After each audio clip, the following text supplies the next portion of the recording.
Welcome back. We're continuing on with chapter 3 of What She Dreamed Of.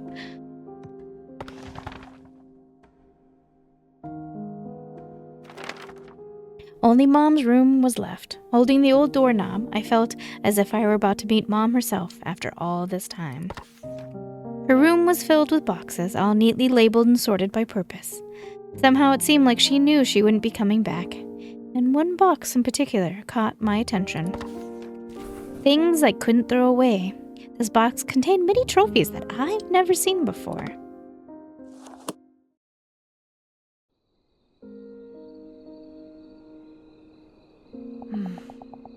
Where did she get all of these from? Really don't know anything about Mom.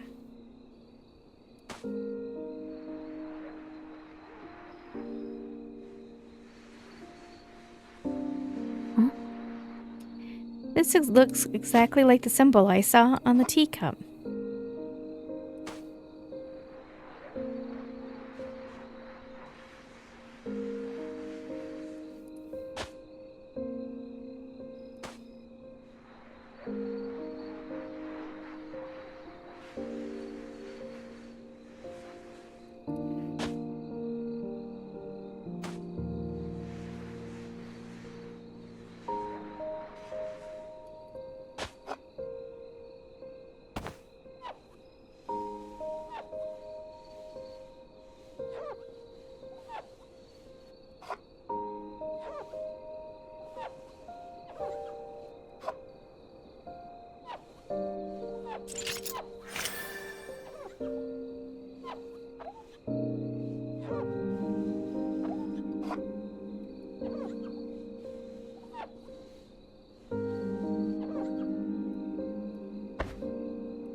How do I get rid of that?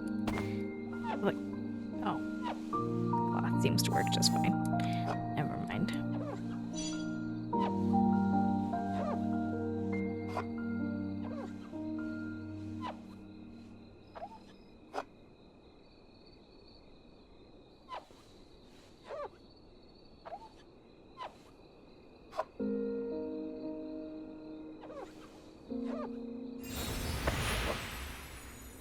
What had always been there.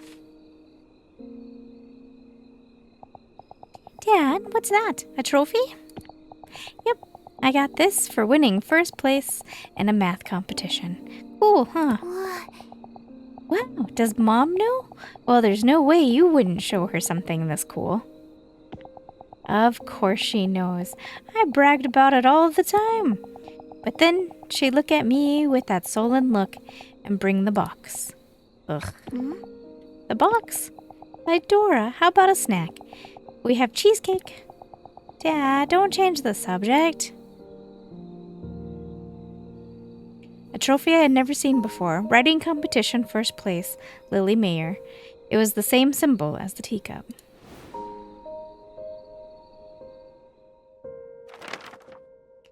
So this was the box that Dad had mentioned. I took out a few trophies and read their plates. School writing competition winner, youth short story competition excellent award, novel contest first place, all for Lily.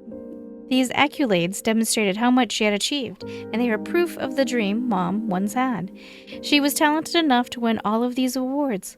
Why didn't she pursue writing as a career? And why did she stop me from chasing my dream so badly? One after another, thoughts endlessly flowed through my mind.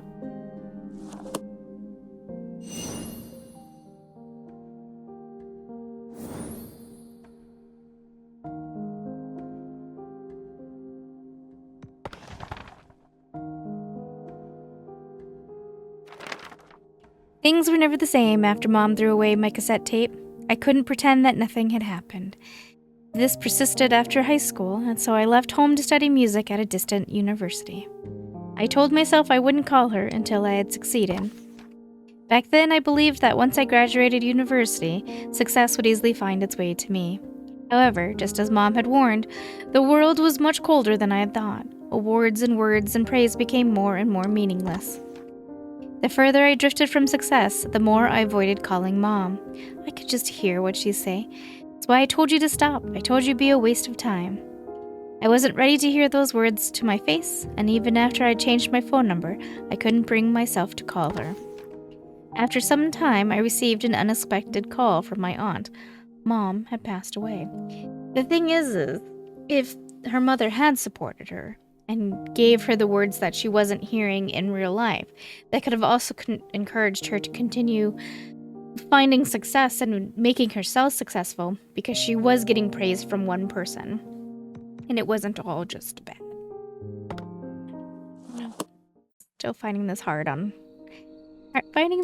like the mother. I thought I'd be able to call her anytime I wanted, but I didn't have the courage to, and that would mean I would have to admit that she was right all along. Nope. If she gave you some support, Adora.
Must be missing something significant because there's a lot on here.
Are you leaving? If I don't go now, I'll be late for my flight. You have a lot of luggage. I'll drive you to the airport. It's fine. I know you're busy. I'll be going now. Adora?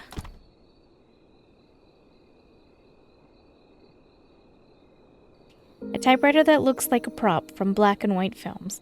It seems that Mom typed her stories on it.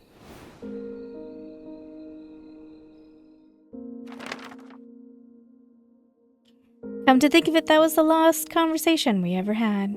I had left without looking back, determined to return only when I succeeded. I wanted to prove Mom wrong. But that door I shut so firmly never opened again. I opened the small drawer at the bottom of the typewriter, and inside there were sheets of paper and the attic key. Most of the papers were stories that Mom had written. The rest seemed to be contracts. Among the papers were a few letters that began with the salutation, "Dear Miss Lily Mayer." I picked up a letter that was filled with writing.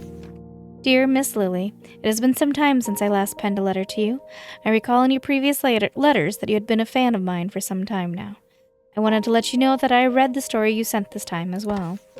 Please understand that I say this for your sake. I have read your works for a long time now, and they lack any aspect of exceptionality. Certainly you could make a livelihood out of your writing, but I doubt that standard alone will be satisfactory for you. I understand your desire to be a writer, however, discretion is sometimes the better part of valor. I believe that your time would be better spent in another field of work. I truly apologize for conveying these words much too late. Sincerely, Lois. Or Lewis.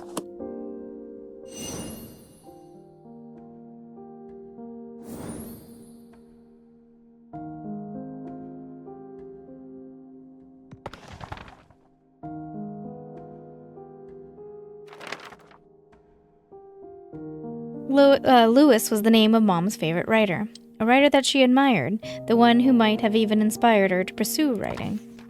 I couldn't begin to imagine how I'd feel if someone I respected told me to give up. You do, your mother told you. I imagined Mom opening the letter hoping to find praise or encouragement, but the further she read, the greater the despair on her face.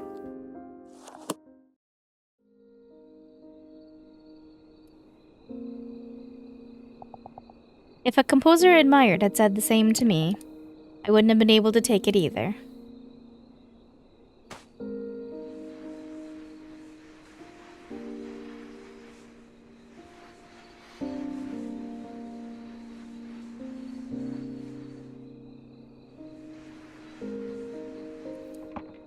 Unless something else, other detail is revealed, I have to admit I'm still not siding with the mother.